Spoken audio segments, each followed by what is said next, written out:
안녕하세요. 그럼에도 감사한입니다. 자, 저는 2020년 6월에 암, 사기, 뼈와 림프까지 전이가 되었다고 진단을 받았습니다. 병원에서 수술은 할 수 없으니 먼저 항암을 해서 암을 축소시킨 다음에 그 다음에 수술을 하자라고 제안을 했어요. 그런데 저는 겁도 많고 그래서 항암을 하지 않고 순수 자연 치유를 하고 있습니다. 그럼에도 늘 이 항암이라고 하는 게 뭘까? 또 암 환자에게 이 수술이라고 하는 게 어디까지 그 효과를 볼 수가 있는 것일까? 그런 궁금증이 늘 머릿속을 떠나지 않고 있어요. 그러다 보니 이런저런 책들을 보게 되는데요. 그 중에서 발견한 책이 그 암, 더 이상 감출 수 없는 진실이라고 하는 이 책이 상당히 과학적인 근거를 토대로 해서 그 암과 항암제의 관계라든가 이 항암약에 대한 여러 가지 그 정말 진실에 가까운 정보를 얻을 수 있어서 인상적이었습니다. 그래서 그 중에서 이런 내용은 좀 모든 암 환우들뿐 아니라 암 환우 가족분들 또 지금 현재 건강하게 잘 지내고 있는 분들도 상식적으로 알고 계시면 좋지 않을까 그런 생각이 들어서 오늘 영상을 켜게 되었습니다. 자, 암, 더 이상 감출 수 없는 진실이라고 하는 이 제목의 그 두 번째 챕터에 어떤 제목이 있냐면요. 화학요법과 지옥의 문이라고 제목이 적혀 있어요. 좀 무시무시한데요. 내용은 별게 아니고 항암제가 지금 현대의학에서 100% 사용을 하고 있잖아요. 이 항암제의 그 탄생 배경에 대해서 우리 모두가 상식적으로 좀 알고 있으면 오히려 좀 도움이 되겠다라는 생각이 들었습니다. 자, 한번 중간중간 읽어 드리도록 하겠습니다. 1943년 12월 3일 스튜어트 프란시스 알렉산더 중령은 최대한 빨리 짐을 싸라는 전화를 받았다. 항공기가 대기 중이었다. 그는 간결한 브리핑을 받았다. 3일 전에 연합군의 주요 거점인 이탈리아 남부의 바리히 항에 독일군의 폭격이 있었다. 연합군은 충격에 휩싸였다.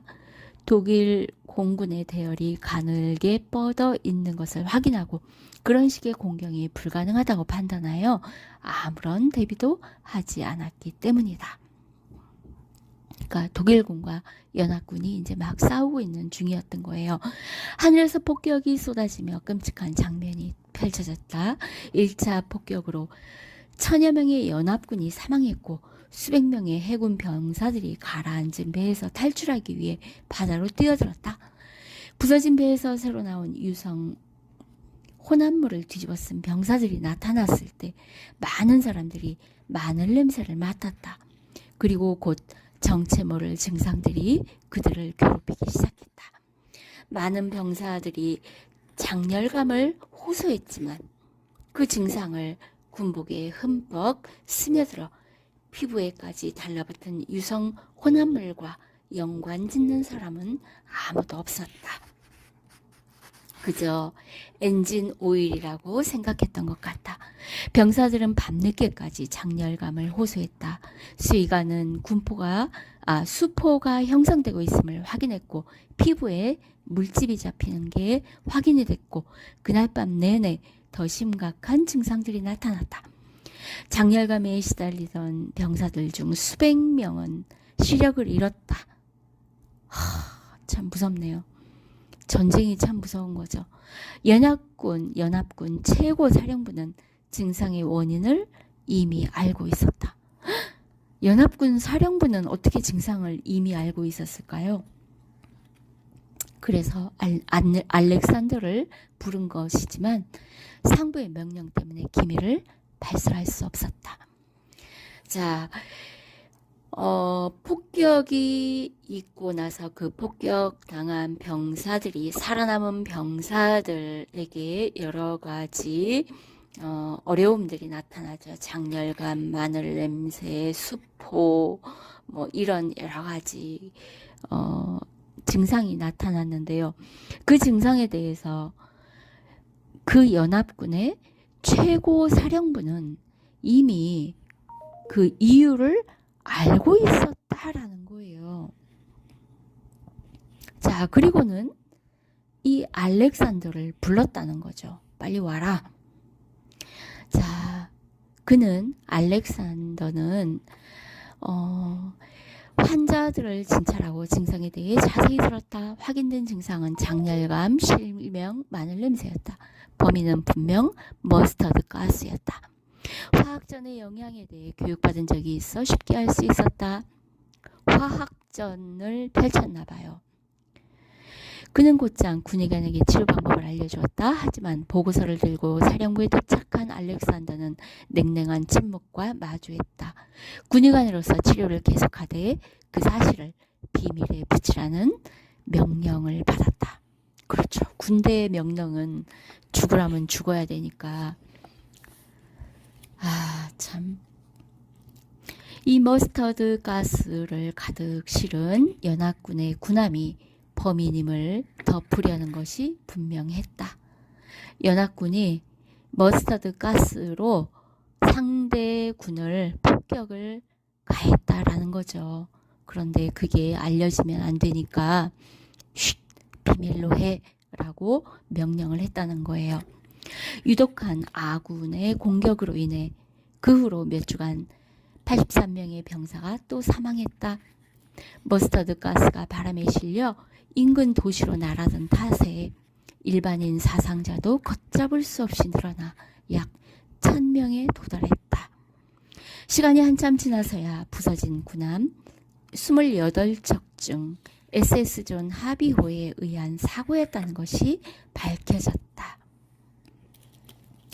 머스터드 가스를 싣고 가던 그 군함이 뭐 부서져서 이제 이런 화학 약품이 밖으로 누출이 된 것 같아요. 독일군의 폭격으로 적재물이 전부 누출된 것이었다. 네, 독일군의 폭격을 연합군이 받은 거예요. 그러니까 이 머스타드 가스는 독일군이 싣고 간 게 아니고 연합군이 싣고 갔다라는 얘기지요. 연안으로 쏟아지거나 해풍에 실려온 54톤 이상의 노란색 가스가 무고한 시민들을 무차별적으로 공격했다. 1톤도 아니고 2톤도 아니고 54톤이었으니까 어마어마했겠네요. 연합군은 화학무기 사용 금지 협정을 이유로 그 사실을 숨겼다. 화학무기 사용 금지를 약속을 해놓고 연합군이 그 약속을 어긴 거예요. 그러고 사고가 났으니까 그 사실을 숨기기에 급급했다는 얘기지요. 그러나 이미 신뢰를 잃은 양측 진영은 각자 머스타드 가스를 비축하며 보복을 준비했다. 그렇죠. 폭격당한 독일군이 또 가만히 있겠어요? 너네 그렇게 했어. 약속을 어기고, 그럼 우리도 가만히 있을 수 없지? 이렇게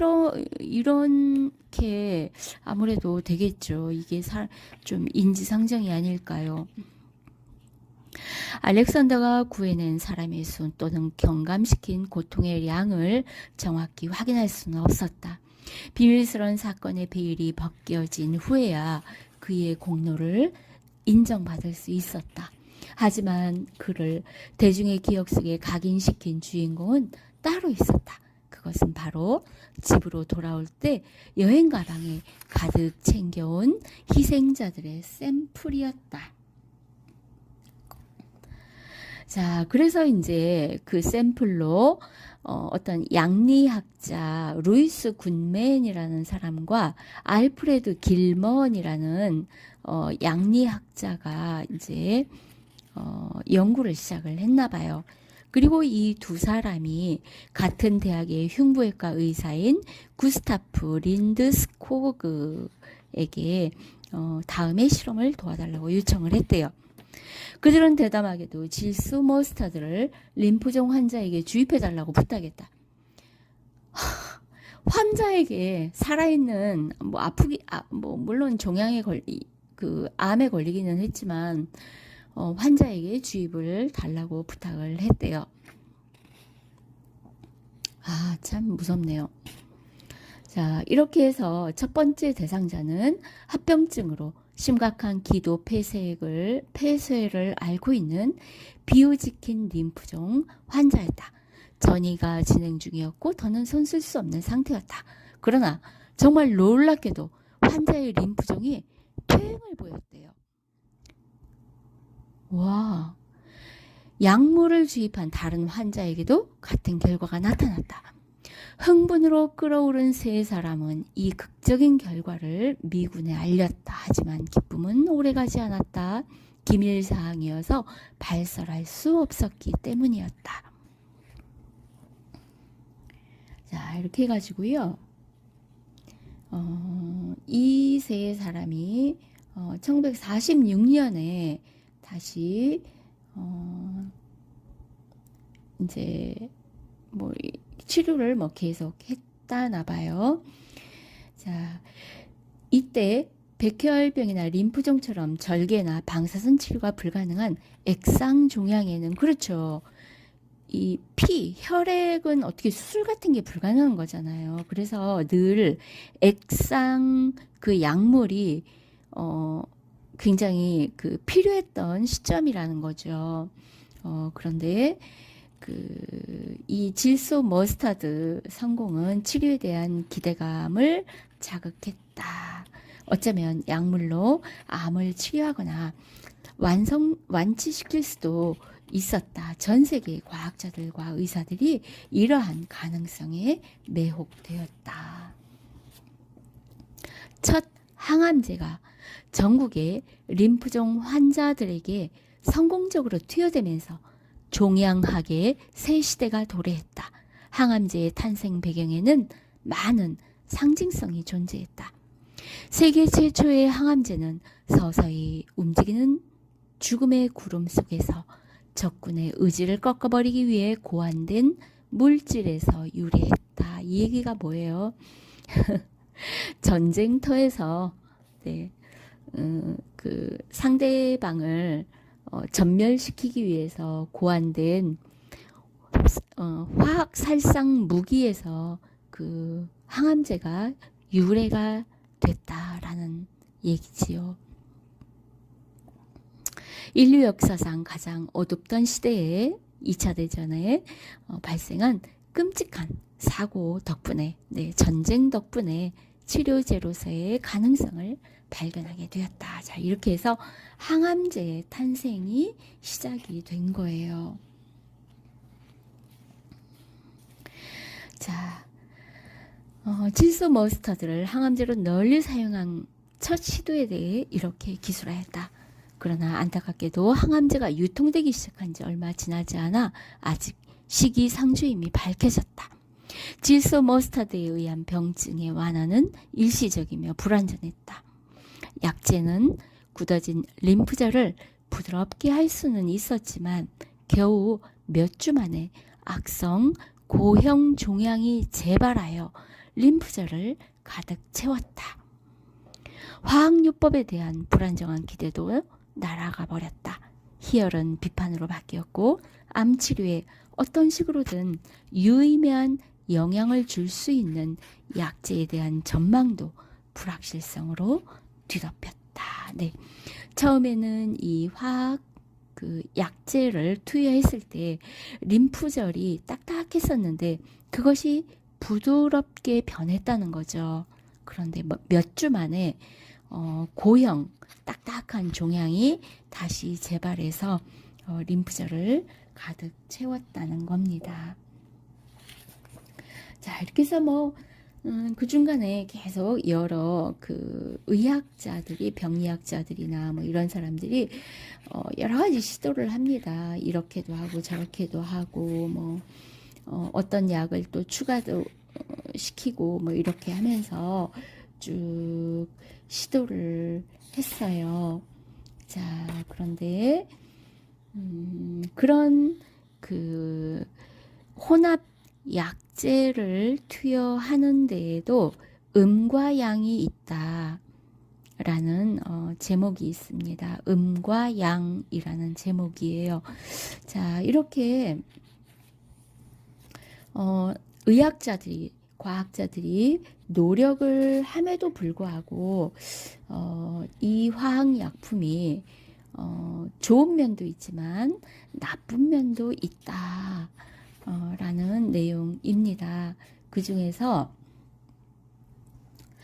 MOPP 요법이라고 하는 게 있어요. 소개해 드릴게요. 중간에 막 건너뛰었습니다. 1963년도 국립암연구소에 합류한 빈센트 드비타가 있었대요. 자, 이때 의사들이 자, 드비타는 VAMP 이걸 어떻게 읽어야 될까요? VAMP를 적용하여 질소 머스타드, 그 다음에 온코빈, 프로카바진, 프레드니손 이 네 가지 약제를 조합한 MOPP 요법을 사용을 했답니다. 사실 오늘날의 약들도 화학약품들이 다 어떤 몇 가지 약품들을 조합을 해서 많이 쓰잖아요. 네, 이때에도 이렇게 1964년부터 중증 호스킨병 환자들이 드비타의 새 프로토콜에 지원하기 시작했다. 그리고 아이들부터 노인까지 총 43명의 환자들이 MOPP를 투여받았다. 자, 네 가지 이렇게 조합을 한 화학 치료제라는 거죠. 예상대로 MOPP를 투여받은 환자들은 무자비한 파도처럼 밀어닥치는 메스꺼움으로 인해 심신이 쇠약해졌다. 그들의 면역 체계는 파괴되었으며 희귀한 외래종부터 아주 평범한 종까지 다양한 병원균에 노출되었다. 의사들이 감염을 막기 위해 최선의 노력을 기울였음에도 불구하고 무방비 상태인 환자의 몸에 미생물이 종종 침투하여 폐렴 등의 질환을 일으켰다. 탈모, 구토 등 일반적인 부작용 외에 불임처럼 예상하지 못한 증상도 나타났다. 불임도 그런 증상의 하나로 나타났다는 거죠. 그러나 VAMP와 같이 내학성과 윤리성이 일단 한계치까지 치닫더니 성과가 한 번에 그동안의 추악함을 가려주었다. 어떤 성과가 나타났나 봐요. 부풀었던 결절들이 사라지더니 머리카락이 다시 자라나고 저는 음식을 개워내지 않았다. 환자들이 건강을 되찾았다. 화학요법은 몸을 망가뜨렸다가 다시 회복시키도록 고안된 새로운 치료법이었다. 유래를 알 수 없는 기형의 암세포가 다시 돌아오지 않기를 바랄 수밖에 없었다. 마치 쥐를 없애려고 집을 통째로 태워버린 후 새로 지을 수 있기를 기대하는 것과 같았다. 호스킨병을 촉발하는 무형의 사건이 무엇이든 상관없었다. 그 순간에는 암이 사라지고 없었기 때문이다.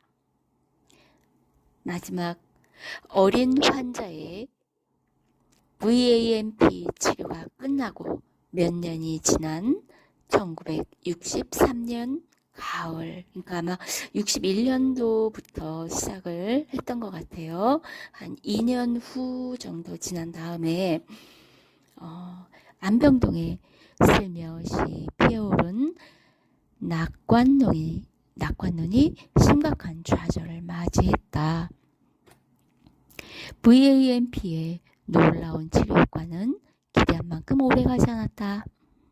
그러니까 2년 정도는 이제 잘 괜찮았다가 2년 후에 뭔가가 있었나 봐요. 아이들은 신경질환을 얻은 채 한 명씩 병원으로 돌아왔다. 발작, 원인 불명의 아린감, 만성 두통 등 증상도 다양했다. 조금씩 스멜 들던 낙관론이 무거운 정적으로 바뀌었다. 프레이레이히는 일시적인 증상이 아닐 거라고 판단했고 유추천자를 통해 뇌척수액을 추출하여 분석했다. 분석 결과는 남은 희망마저 산산이 부숴버렸다.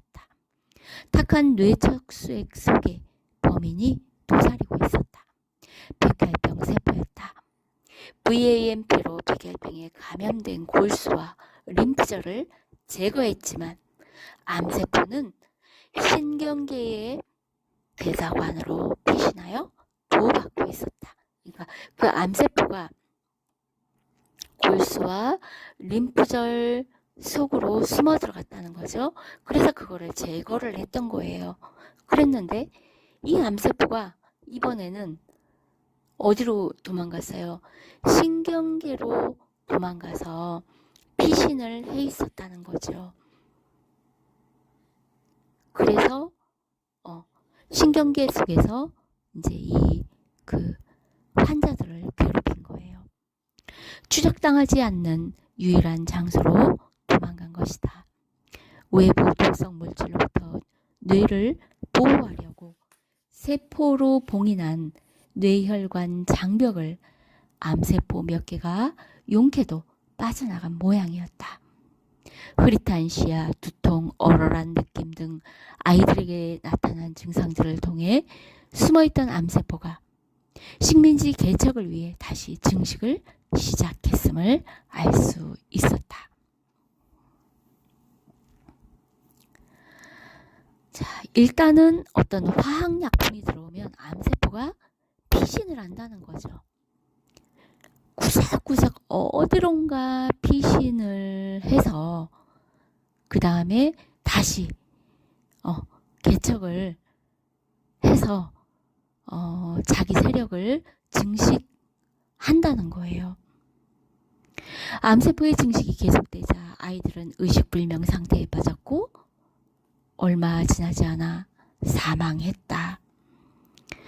자, 이걸 이제 연구해서 그 환자에게 적용한 의사 이름이 프레이와 프레이레히는 프레이라는 사람과 프레이레히라는 사람 두 사람이 아이들이 뇌에 안전한 피신처를 암세포에게 내어주며 죽음을 향해 곤두박질 치는 모습을 무력하게 지켜봐야 했다. 온갖 정성을 쏟아 부었기에 그들의 마음도 함께 곤두박질 쳤다. 그렇죠. 마음이 오죽했겠습니까? 살리려고 했는데 결국은 그렇지 않은 결과를 맞이했을 때 이 의사들의 마음도 참 많이 힘들 것 같아요. 기세 좋던 담대한 열정도 단 몇 개월 만에 완전히 사그라졌다. 기대가 컸던 만큼 실패를 감당하기가 어려웠다. 아이들을 지옥에 몰아넣은 이유에 대해 공공연히 의문을 제기했던 회의론자들의 목소리가 날카롭게 가슴을 파고들었다. 그러니까 이때 이 약물을 시도하려고 했을 때 그렇게 하면 안 된다라고 어떤 반대 의견들이 굉장히 많았는데 그럼에도 불구하고 어떤 희망을 안고 시도를 했단 말이에요. 그런데 결과가 이러니까 그 반대편에 서 있던 사람들이 이제 굉장히 그 어떤 날카롭게 비난을 했겠지요. 그래서 결국 1963년 프레이와 프레이레이는 연이어 국립암연구소를 떠났다. 네.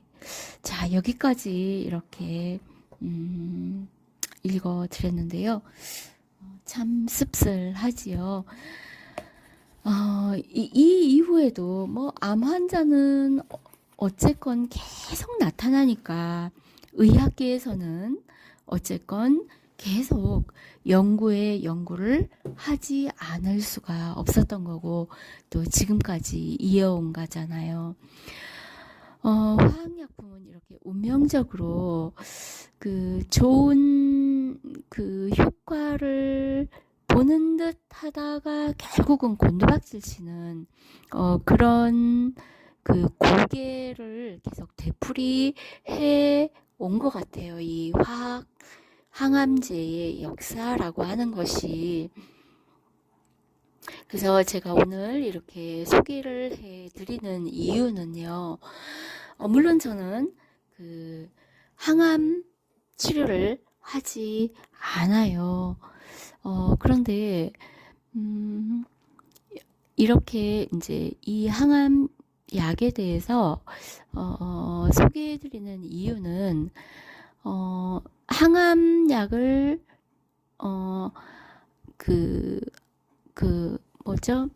항암 치료를 하지 말아라가 절대로 아닙니다. 들으시는 분들이 오해를 하실까봐 거듭 강조해서 말씀을 드려요. 항암 치료에 성공하신 분들도 아주 많아요. 그런데 항암 치료에 성공한 듯 했다가도 결국은 마지막에 가서는 실패하는 경우도 또한 많단 말이에요. 그래서 드리는 말씀이에요. 신뢰하지 말라는 소리가 아니고 선택은 우리 각자의 몫이잖아요. 그런데 선택을 하더라도요. 100% 믿고 그러니까 100% 기대를 하지 말아라. 이 말을 어떻게 전달을 해야 할지 조금 어렵기는 한데요. 기대를 하기는 하되 그게 다다라고 받아들이지는 않았으면 좋겠다라는 얘기지요. 제가 이 내용을 전달해 드리는 의미는요. 어찌 보면 뭐 이렇게 비유를 해볼까요? 우리 왜 고등학교 때, 중고등학교 때 학교 선생님들이 맨날 그러시잖아요. 야, 니네 뭐 여학생이나 남학생이나 사실 그 사춘기 때는 이런 로망이 있잖아요. 아, 대학 가면 멋진 여자친구를 만날 거야. 또 멋진 남자친구를 만날 거야. 이런 로망이 있잖아요. 그런데 중고등학교 때는 어리니까 그런 생각에 막 빠져서 이제 이렇게 그 공부에 집중을 못 하잖아요. 그럴 때 우리 학교 선생님들이 뭐라고 우리들에게 희망과 꿈을 실어줘요. 야, 니네 지금 뭐 아무리 그래봤자 지금은 현실적으로 뭐 니네 주변에 뭐 남자가 있는 것도 아니고 여자가 있는 것도 아니니까 딱 신경 끄고 대학을 가면 분명히 남녀 공학을 뭐 가든 안 가든 환경 자체가 여자친구 남자친구를 많이 만날 수가 있는 환경이야. 그러니까 그때 가서 너희가 좋은 대학에 가면 갈수록 뭐 멋진 그 상대를 만날 가능성이 커. 대학만 가면은 연애는 실컷 할 수 있어. 뭐 대학만 가면 뭐 실컷 놀 수 있어. 뭐 이렇게 하면서 아이들을 이끌잖아요. 네. 그와 이제 그래가지고 막상 우리가 학교를 가보면 어때요? 선생님 말이 다 맞는 거 아니죠? 네. 대학을 나오고 대학원을 나왔어도 네, 연애를 못하는 사람이 있고 결혼을 못하는 사람이 있고 그렇단 말이에요. 그렇듯이 선생님이 꿈과 희망을 심어주는 거는 선생님의 역할인데요.